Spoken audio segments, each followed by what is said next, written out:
और बड़ी रात। आज विश्व को ध्यान दिवस मनाने की जरूरत क्यों पड़ी है?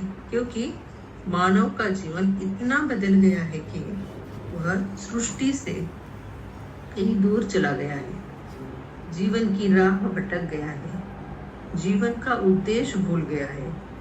विश्व के सभी लोग हमेशा किसी न किसी तनाव में हैं, जैसे मानसिक तनाव, शारीरिक तनाव, किसी भी काम में एकाग्र नहीं हो पा रहे हैं, नींद नहीं आ रही है, अच्छे से सो नहीं पा रहे हैं, जीवन की खुशी किस में है इसे भूल गए। मानव के विचार, भावना और शरीर के प्रति जागरूकता सब बदल गए। समस्या को समझ न पाने से स्ट्रेस, तनाव में उनका बढ़ता जाता है। पहले बुजुर्ग लोग जो घर पे थे वो घर में ही जप, तप, ध्यान, भजन सभी घर में होता था, मगर अब उनको भी उसे करने के लिए वक्त नहीं है। और आज की पीढ़ी तो जैसे उस पर से उनका विश्वास ही चला गया है। हम देखते हैं सभी मंदिर जाते हैं, मगर भगवान को देखने नहीं जाते, वहाँ का माहौल एंजॉय करने के लिए जाते हैं। बहुत सारे लोग हम देख रहे हैं, सब लोग मंदिर जाते हैं, दूर दूर के टूर निकालते हैं मंदिर के देव दर्शन के लिए, मगर वो साधारण टूर जैसे ही होते हैं। पहले सुबह शाम घर में दिया लगाकर घर में पूजा पढ़ते थे, भजन गाए जाते थे, मंदिर में भजन कीर्तन होते थे, मगर अब लोगों को इसके लिए वक्त नहीं है।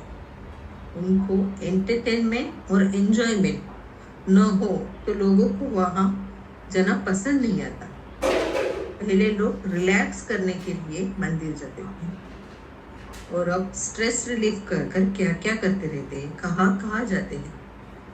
लोगों में अपने पुराने संस्कारों की जानकारी कम होती जा रही है, और उसी कारण ध्यान या योग या शब्द सुनते ही युवा लोग उससे दूर होते जा रहे हैं, क्योंकि उनको योग और ध्यान की पहचान ही नहीं है। वो अपने संस्कार भूलते जा रहे हैं।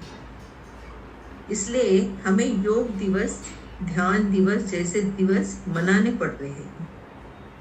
मगर क्या एक दिन से या एक दिन यह मनाने से इसका महत्व सबको समझ में आएगा? ये थोड़ा मुश्किल है। आजकल कई ध्यान केंद्र हैं, मगर उनमें ध्यान की जरूरत या जागरूकता के बारे में आज के नई पीढ़ी को सिखाया जा सके ऐसा कुछ कम ही है। इसीलिए सभी ध्यान केंद्र में ज़्यादातर अबव 30 या 40 के लोग आते हैं, जो सीखने नहीं आते। उनको जो तनाव है उसको सही करने के लिए, उनकी परेशानियां कम करने के लिए वो आते हैं। आजकल ध्यान केंद्र और योग केंद्र, स्ट्रेस रिलीफ सेंटर, जहाँ पे तनाव कम होता है, ऐसे सेंटर बन गए हैं। मगर उसमें से कई ऐसे सेंटर भी है जो युवा पीढ़ी को ध्यान का महत्व समझाते हैं। आज के युवा पीढ़ी को सभी प्रश्नों का साइंटिफिक जवाब चाहिए। वो इमोशनली बंधन में नहीं बनते, उनको प्रूफ चाहिए, उनको रिजल्ट चाहिए। आज के भागदौड़ भरी दुनिया में उनको सरल, सुलभ और परिणामजनक व्यायाम चाहिए। अगर सरल भी हो तो भी उनको डाउट हो जाता है। पहले के ज़माने में योग और ध्यान हर एक के जीवन शैली का अंग था, इसलिए उसके रिजल्ट क्या है उसके बारे में कोई सोचता नहीं था। हर रोज करना है वो करते थे, जैसे कि नहाना, ब्रश करना, वैसे ही जीवन शैली में ध्यान योग गया था। मगर आज ध्यान और योग एक रेडीमेड के रूप में, उपचार के रूप में हम लोग उसका उपयोग करते आए हैं।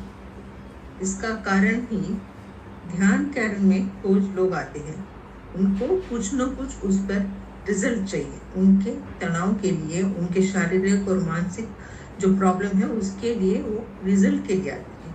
इसी कारण जब तक मन या तन में कोई बाधा नहीं है, तब तक वो इसका महत्व समझ नहीं पाते। वो क्या समझते हैं, मैं यहाँ आया हूँ, मुझे इसमें से रिलीफ चाहिए, जैसे कि पेन किलर। उसी प्रकार आज वो लोग ध्यान और योग को समझ रहे थे। तो हमें आज के इस दौड़ती दुनिया को ध्यान या योग की जरूरत सिखाने के लिए उनके ही राह पर जाना पड़ रहा है। महर्षि ने इसलिए हमारे यहाँ सरल व्यायाम, सरल ध्यान, सरल कायाकल्प रखा है।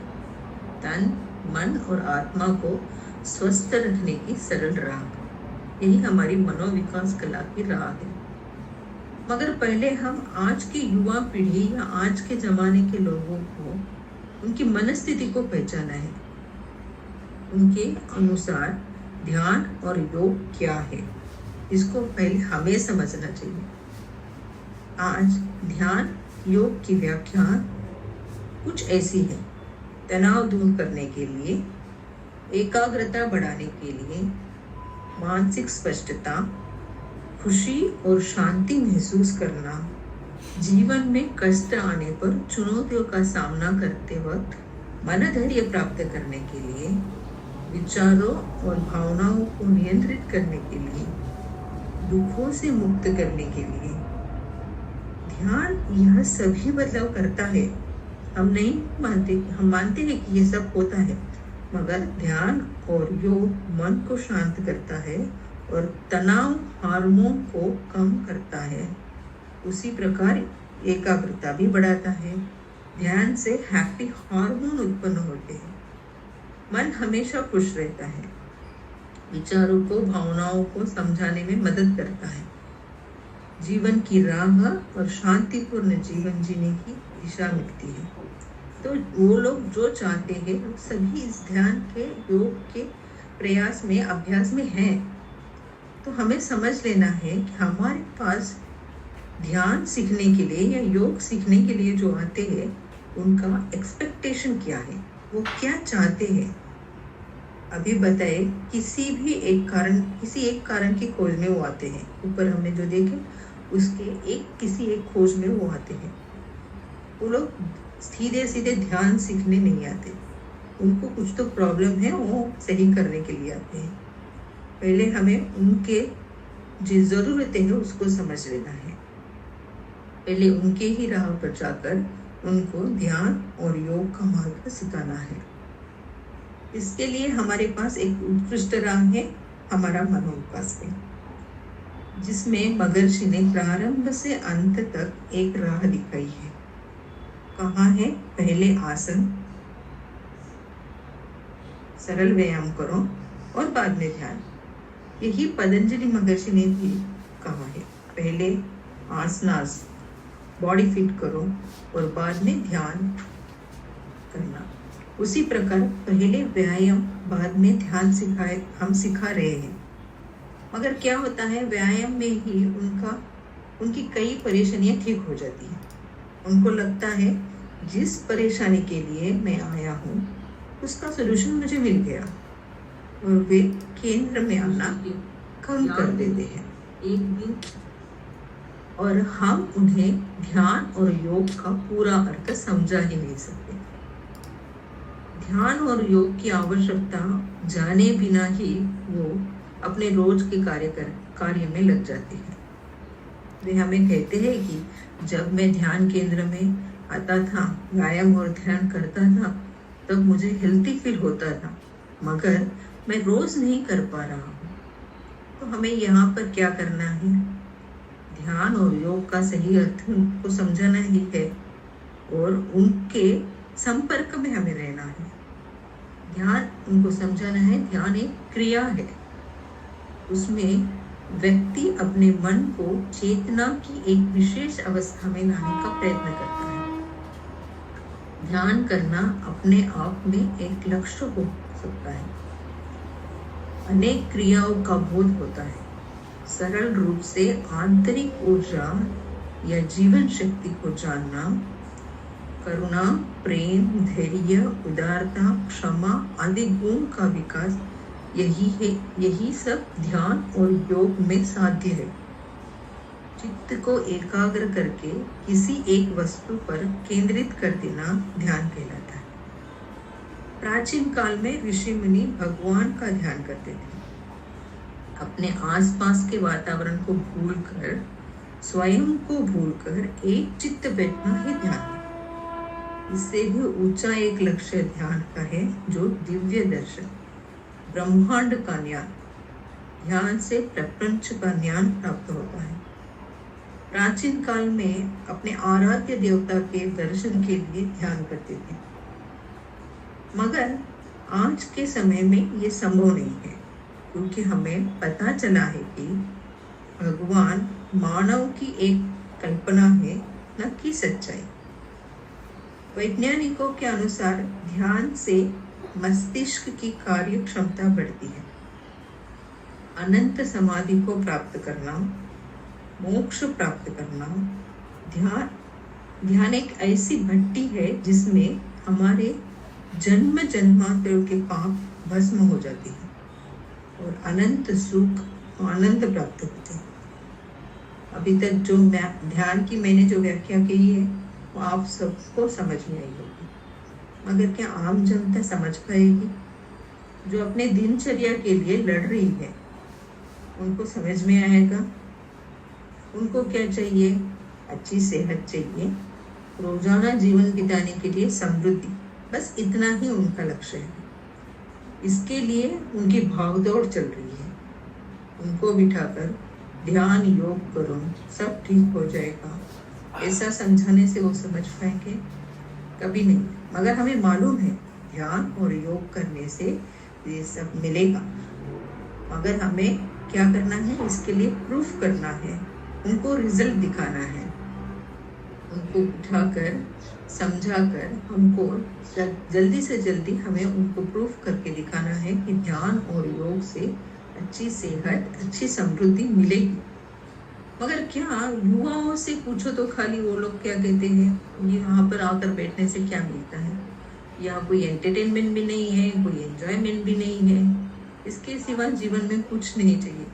मुझे एंटरटेनमेंट और एंजॉयमेंट जहाँ है वहाँ पर ही युवा लोग ज़्यादा जाने लगे आजकल।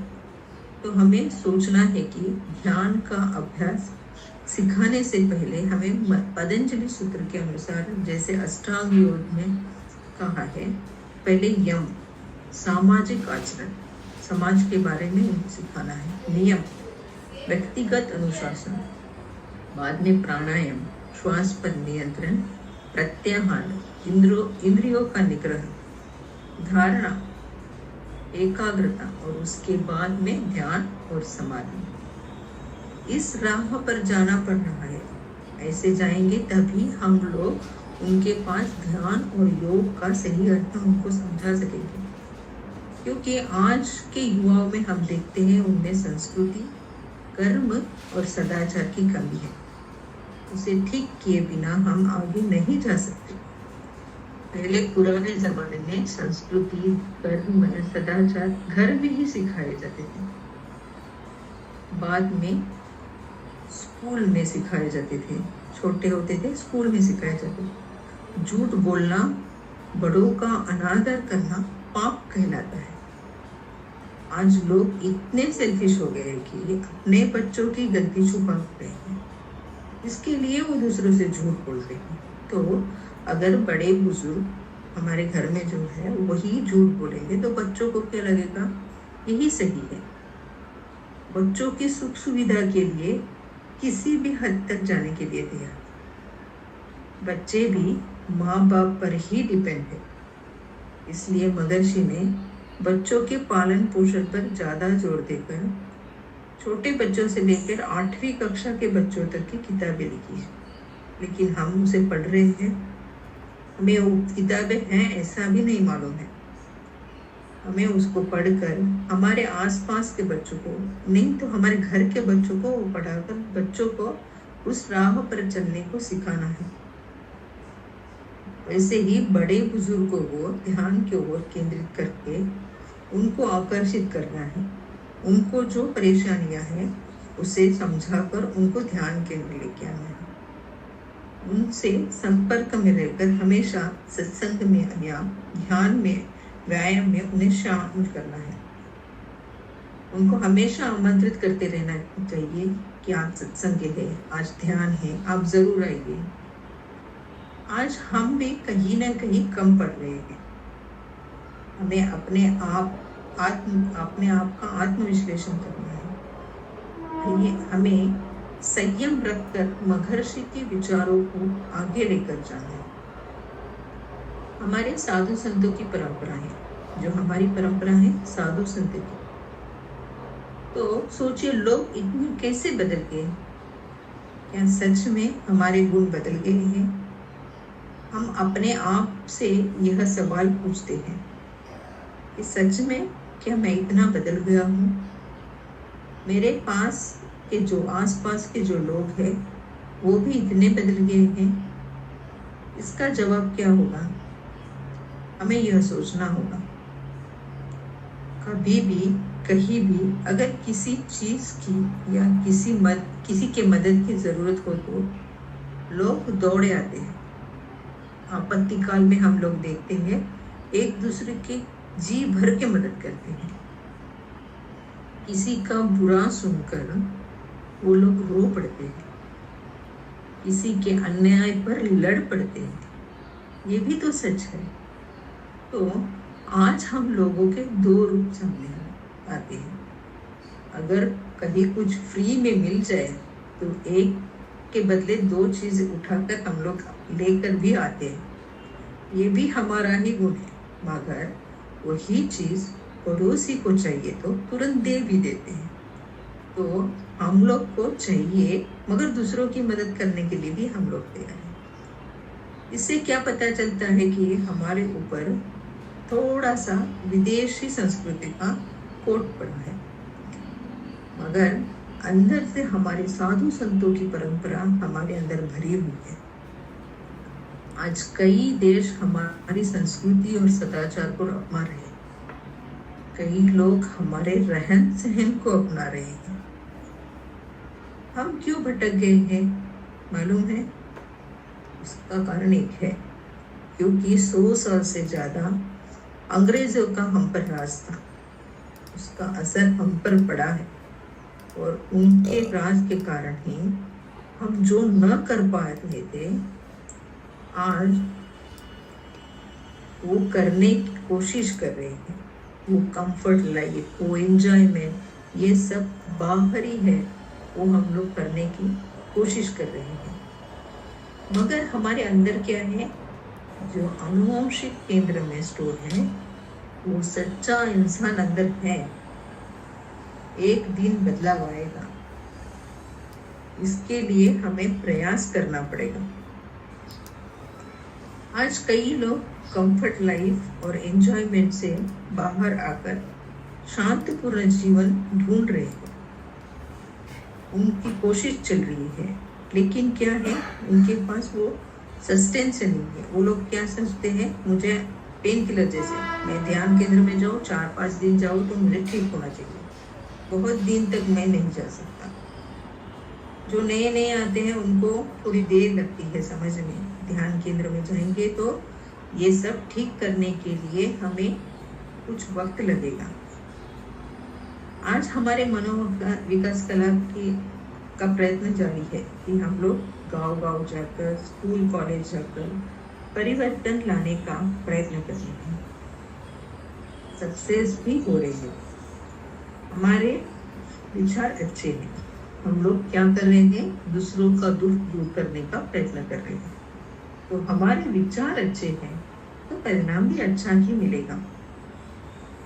पहले हमें अपने आप में सच्ची मित्रता लानी। मैं, ये स्थिति को खत्म करना है। मैं जो ईगो है उसको हमको निकाल देना है। मन से मन का मिलना ही धर्म है। हमें लोगों को यही सीख देनी है कि मनुष्य को अपने संपर्क में आने वाले जीवों और वस्तुओं के प्रति अपनी बुद्धि और शक्ति के बल सदैव कृतज्ञ होकर मित्रता, स्नेह, करुणा भरा व्यवहार करना है। इसलिए महर्षि ने दिया दैविक मंत्र है, வாழ்க வளமுடன்। जिए सब। ये सभी लोगों को, विश्व को हमें समझाना है और लोगों को और विश्व को ये शुभकामनाएं देती ही रहना है। अपने आसपास के लोगों को क्या आवश्यकता है, उनके अनुसार ही हमें महर्षि के विचार समझाकर अपने आप को उनके पास लेके जाना है और अपना कर्म योग हमें करना है। मनोविकास कला की राह कितनी सरल है ये सभी को मालूम है। कोई भी सरलता से इसे सीखना चाहता है और इसका अभ्यास कर सकता है, मगर सरलता के कारण भी दिक्कत आती है। इतना सरलता से व्यायाम करेंगे तो कैसे शरीर में बदलाव होगा, ऐसे लोगों को प्रश्न पड़ता है। दूसरे व्यायाम पद्धति में व्यायाम करने से पसीना निकलता है, मगर इसमें तो पसीना भी नहीं निकलता। इसके ऊपर हम लोग उनको कहते हैं व्यायाम धीरे धीरे आंख बंद करके ध्यानस्थ होकर करें। व्यायाम ही एक ध्यान है। ये कैसे हो सकता है, उनके सामने ये बड़ा प्रश्न है। उनका यह सवाल सही है, मगर हमें उन्हें समझाना है कि खाली पसीना बहाने से कोई रोग या बीमारी या ठीक नहीं हो सकती। उससे एनर्जी लॉस ही होती है। इसके बदले में हमें उस जगह या उस ऑर्गन को एनर्जी देकर हमें उस रोग या बीमारी को ठीक करना है और उसकी कोशिश करनी है। मन के संचलन को कम करके ब्लड प्रेशर कम करना है।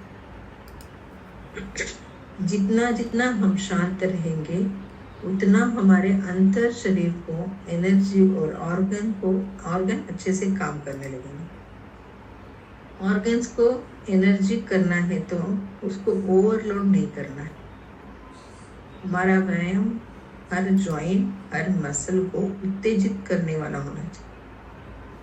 शरीर का उष्ण प्रवाह, वायु प्रवाह, रक्त प्रवाह सरल बनाने के लिए यही सरल व्यायाम ठीक होगा। तो हम लोग ये समझाने के बाद पहले 10 दिन में शरीर में बदलाव महसूस होगा। ध्यान से मन की शांति ही नहीं, हार्मोनल चेंजेस भी होते हैं। एंडोक्राइन ग्लैंड को ठीक करने और ध्यान का सही लाभ मिलेगा। हमें मालूम है ध्यान और योग का उच्च स्तर शारीरिक और मानसिक बीमारी दूर करना नहीं है। हमें जीवन का उद्देश्य क्या है, हमारे पाप पुण्य का कारण क्या है, अपने आप को एक अच्छे इंसान के रूप में पेश करने की राह क्या है, यही राह मनोविकास कला में हमें सिखाई जाती है। इसके बारे में हमें लोगों को समझाना है। यह सब पता चलने पर भी लोग क्यों हमारे ध्यान केंद्र में नहीं आते, उसके पीछे क्या कारण होगा? क्या उनके पास कुछ चीज की कमी है?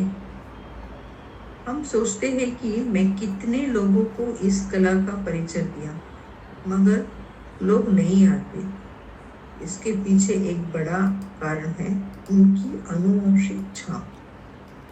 उनके पाप पुण्य की छाप के अनुसार ही उनको हर कार्य करने का मार्ग मिलता है। उसी प्रकार उन्हें इस मनोविकास कला की राह उनके नसीब के अनुसार ही मिलेगी। इसी कारण को लेकर हताश न होकर हमें मिले इस राह पर चलकर दूसरों के लिए उदाहरण बनकर कोशिश करते रहना चाहिए। ज़्यादा से ज़्यादा लोगों को मनोविकास कला का अभ्यास सिखाएं। महर्षि ने जब ये कला शुरू की थी, जब ये कला केंद्र शुरू किया था, तब उनके पास कितने लोग थे? उनकी कोशिश बहुत बड़ी थी, मगर उनके साथ बहुत कम लोग थे। और आज कितने लोग हैं? आज उनके पीछे उनके विचार हम लोग बाहर सुना रहे, समझा रहे, हम लोग कितने लोग हैं? इसका मतलब क्या है? प्रचार और प्रसार होता जा रहा है। जितनी हो सके उतनी कोशिश करते रहेंगे। अच्छे काम में कभी भी हिचकिचाहट नहीं होनी चाहिए। महर्षि का आशीर्वाद हमेशा हमारे साथ है,